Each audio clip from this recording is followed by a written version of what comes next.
Now, we're going to go to my personal X account. Not really, not my personal X account.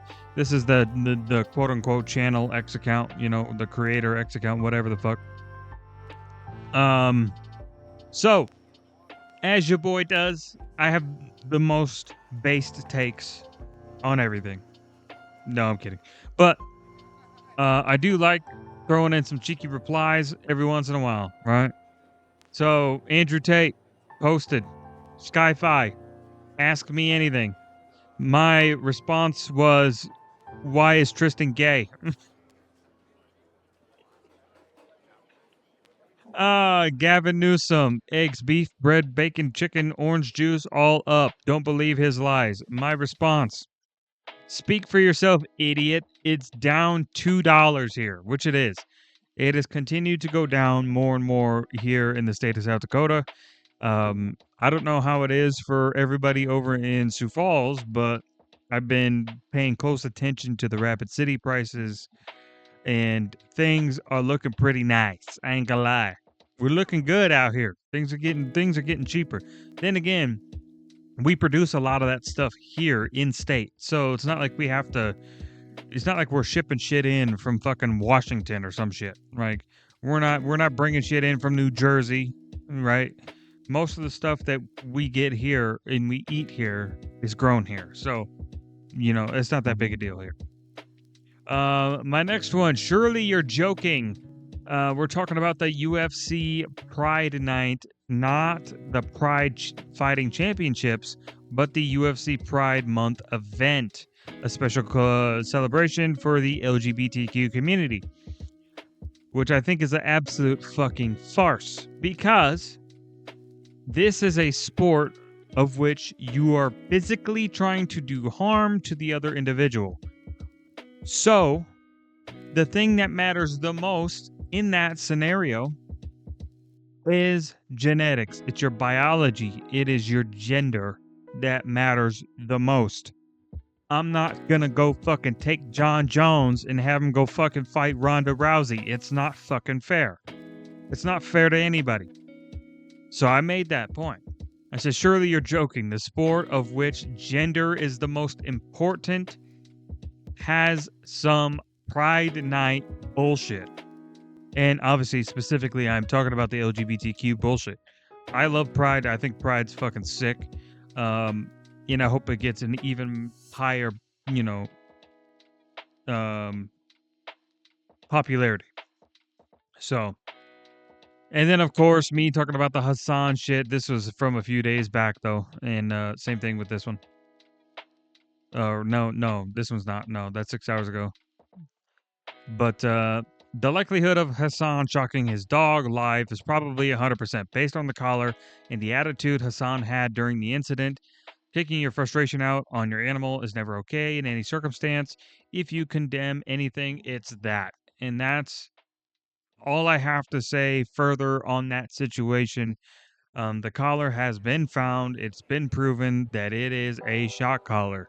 And there are too many clips now of Hassan making the same movements to his dog being a bit unsure and a bit more, a bit higher in anxiety because it doesn't know where to step and what line to step. So, personally, I think he runs his house way too strict. You have to let a dog be a fucking dog. Right? There's no reason that his dog can't just walk around and mosey about and shit. Because I'm not controlling my dog. I'm not making her go fucking sit on the couch in a sit position the whole fucking time for 4 or 5 fucking hours, or lay in that position for 4 or 5 fucking hours. It's ridiculous. It's ridiculous. Now, obviously, you know, a dog does need ample rest, but it's not something you need to force. When the dog's tired, it's tired. Like fucking dogs are logic based. These are logic based animals. They don't they equate everything to logically how it is, which is why training is so important, right? Because logically to them, for example, logically to them, if you,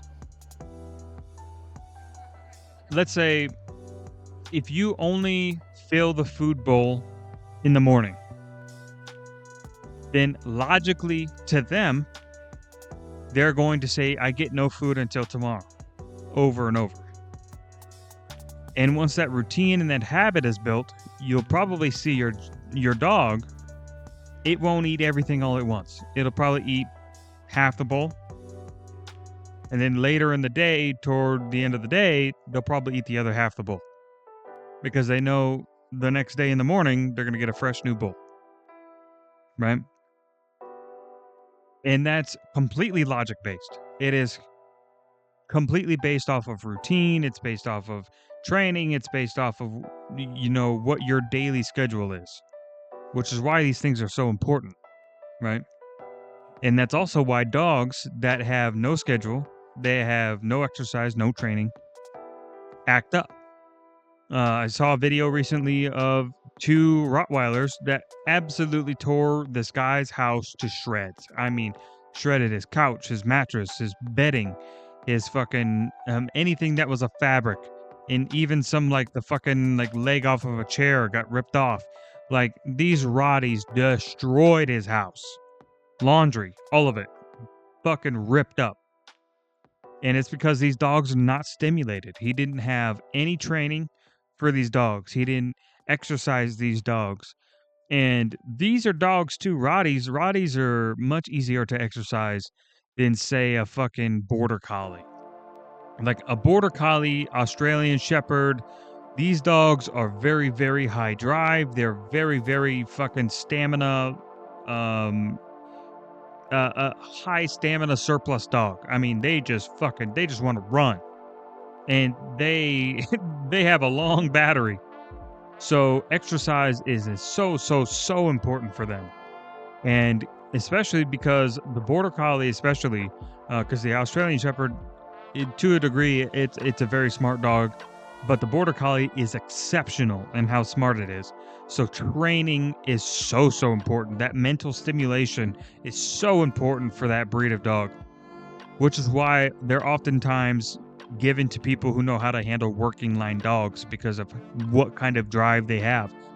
Whereas your Rotties, you can give a decent bit of training to a Rottie and also exercise it 2-3 times a day, good long walks. That's usually enough for a Rottie, and they're just like, okay, I'm good. I'm going to take a fucking 15-hour sleeper right now.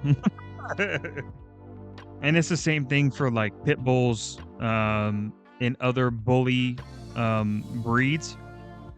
Pit bulls, as in the actual pit bull, the American Pit Bull Terrier, pit bull. It's the same thing for them. Same thing for them. For her, I usually give her she goes on walks 3 times a day.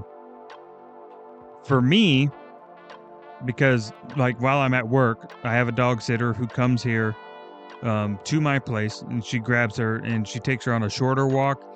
Not really much stimulation going on there.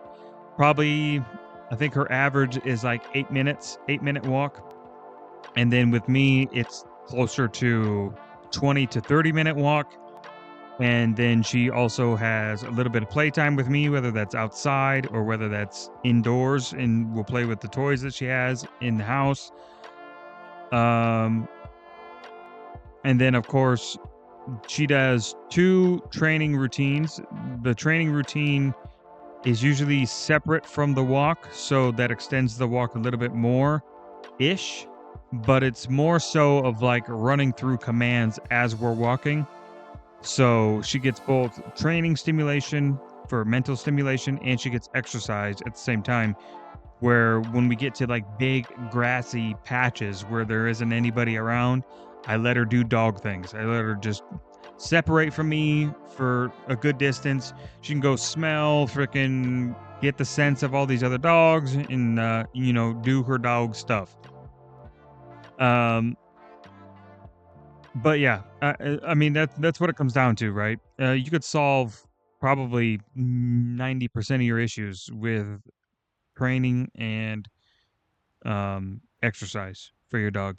And then, of course, you can get into the nitty gritty of like reactivity and possessiveness over certain things or people and stuff like that. And you can work on those behaviors, right? But first and foremost, you have to be knocking out the core, which is training and exercise, always. And yeah, other than that, that's it for today's patch notes and a little bit of shit talking. Got nothing else to say. So that's going to be it for this video. And I will catch you guys on the next patch notes. Like, subscribe, comment, do all that good stuff. Later.